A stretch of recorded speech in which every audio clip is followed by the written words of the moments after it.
So what we have here is my original Dragon 32, which I got for Christmas way back in 1982 or 1983, I forget which year, it's one or the other. Now this doesn't actually work. I have another one which I bought online which does work and I can use it, but I tend to use the emulator because it's just a little lot handier. But the great thing about this Dragon is that I can go ahead and I can open it up. So you give me a second to flick the top off, and we're interested in having a look first of all at where the actual 6809 CPU is, and also the ROM chips. So if we head in here, now hopefully I can keep this in focus, you can see here we've got the 6809 CPU. Now just down below it you can actually see it says I17 and I18 just at the side. Well, these are the two ROM chips. So they're 8K each, 16K in total, and those hold the Microsoft Basic Interpreter.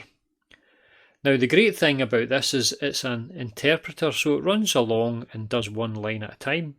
So what we should be able to do is, if we can go and get the actual machine code for this, we should be able to disassemble it and get the assembly language code for the Microsoft Basic Editor, which is used here within our Dragon 32.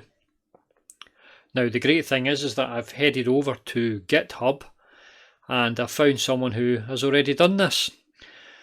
I've copied the files and I have to in effect concatenate or join them together to create one large assembly language file. But it means that we can have a look at that assembly language and we can work through some of that code. Now we're not going to work through all of it, but we might work through just bits and bobs that are maybe I find interesting.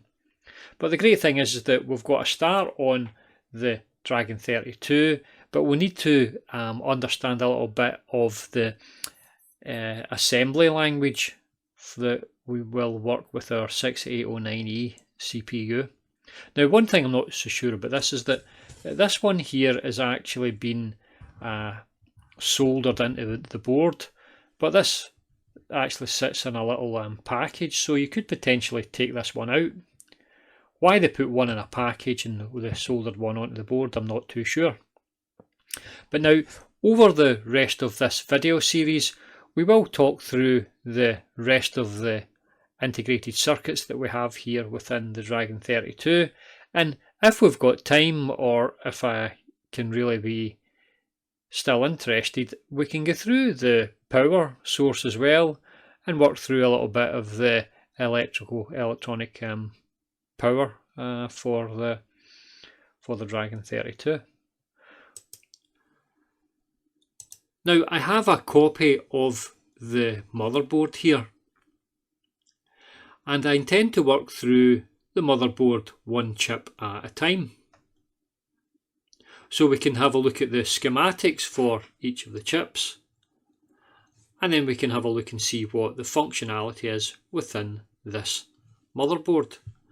Now we're not going to be able to go over everything in minute detail, it would just take too long, and I would have to go and fish out an awful lot of stuff for myself, and it would take me months or years to go through this whole process, although there is a lot of open source information out there which I can go and gather. But we want to have a good broad look at the motherboard, how it works, and also some deep dives now and again into certain facets of each of these chips. So we mentioned the 6809, so this is our CPU, and we will devote a few videos to this. But as it stands at the moment, what we will do over the next few videos is look at these two chips here. So these are going to be the ROM chips which hold the Microsoft Basic Interpreter. So let's crack on and we'll have a look at these now. Okay, so what do we have physically within these two chips? So we've got 1, 2, 3, 4, 5, 6, 7, 8, 9, 10, 12. So that's 12. So we've got 24 connections here. Okay, so we're going to have A0 to A12. So that's 13 of them are going to be for address lines, and then we're going to have D0 to D7 are going to be for the data lines.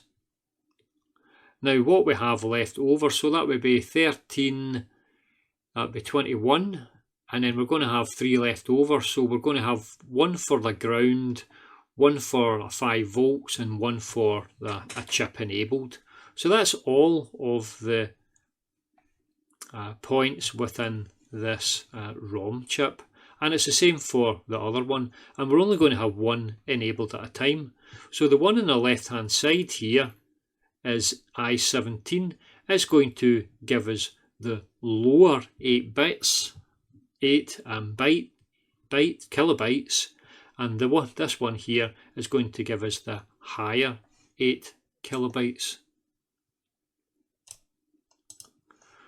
So this one will be from the addresses 0000 to 1FFF, and then this one will be from 2000 to 3FFF. So we call this one the low ROM, and this one here is the high ROM. So these are called mask programmed ROMs. So during the 1980s, before we had things like EEPROMs, what they would do is we would generate an actual mask as part of a polysilicon layer, and that mask is going to be give a certain pattern. So in effect it will connect or disconnect individual transistors, and this will generate a 1 or a 0 at the specific points across the entire matrix. So once it's been done, we can't redo it, okay? So it can't be reprogrammed. It's fixed in terms of the actual physicality of the chip. So if you were to decap one of these ROM chips, it would look something like this, or this one here, or possibly this here. This is a bit more detailed. So in terms of a circuit diagram, these are NMOS devices. Now I've got a full course on CMOS and NMOS design if you're interested, but what we could do here is we could say each of these transistors will represent a 1 or a 0, and we would either make or break a connection. Say for example, probably if this would be the drain connection, so we would either make this connection or break the connection. If it's broken, then it's a 0. If it's made, it would be a 1. So the mask would sit on top of this, and well, when I say sit on top of it, this is a schematic diagram, but the mask would sit on top of the layout, and it would make or break these relevant points within the chip. So we would have 8K, which is 2 to the power of 8, which is 8,192 bytes, and there would be 8 bits per byte, and we could read off those 8 bits, and those 8 bits are going to represent a part of an instruction which is in 6809 assembly language. So what we want to be able to do is generate the assembly language for the Microsoft Basic Interpreter and have a look at it. But we're not going to be able to do that on this video. It's going to have to wait until the next video. So thank you for listening. I'll get you on the next video. Goodbye.